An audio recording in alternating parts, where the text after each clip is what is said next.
अभी जो हम अभी जिस हाल में हैं, जिस हाल में हम बिहार में जी रहे हैं, ठीक है, यहाँ पे बेरोजगारी है, बट सबसे पहले यहाँ पे सेफ्टी 2005 के बाद, मैं ये नहीं बोल रहा हूँ कि चुनाव है, 2005 के बाद जो बिहार हमें मिला था और 2005 के बाद जो अभी तक का बिहार है, उसमें चेंजेस आप भी आते होंगे, बाई रोड आते होंगे, यहाँ मुजफ्फरपुर से पटना जाते होंगे, आपको पता चलता होगा क्या इंफ्रास्ट्रक्चर है रोड का। ठीक है, थोड़ी बहुत जो हमें मिला था बिहार, जो नीतीश बाबू को बिहार मिला था, उसमें क्या चेंजेज हुआ। हाँ, रोजगार, हम सुबह ख्वाब से उठे और सुबह में उठे, ये चीज़ें एक साथ नहीं हो सकती है। बहुत सारी चीज़ें हुई है, नारी शक्तिकरण हुआ है, नारी का 35% आरक्षण है, सारी चीज़ें हैं। मैं बिहार में जॉब करता हूँ, मैं एक मल्टीनेशनल कंपनी में काम करता हूँ बिहार में।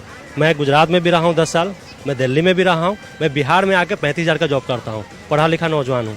अगर आपके पास योग्यता है तो बिहार में भी आपके पास जॉब है, ऐसा नहीं। रोजगार का संकट तो यहाँ है ना। हाँ, रोजगार का अपॉर्चुनिटीज नहीं है ना। अपॉर्चुनिटीज़ नहीं है, मैं वो मानता हूँ, क्योंकि आपके पास जो चीज़ें थी पहले वो अपने तो बंद करा दी। चीनी मिल थी, बहुत सारी चीज़ें, रिफाइनरी का था, बरौनी, सारी चीज़ें अपने तो बंद करा दी और वो चीज़ें आप बिहार इसको सौंपे हैं। तो बिहार को तो सबसे पहले मूलभूत सुविधाएं थी, रोड नहीं था हमारे पास, एक दूसरे जगह पर पढ़ने लिखने जाने की व्यवस्था नहीं थी।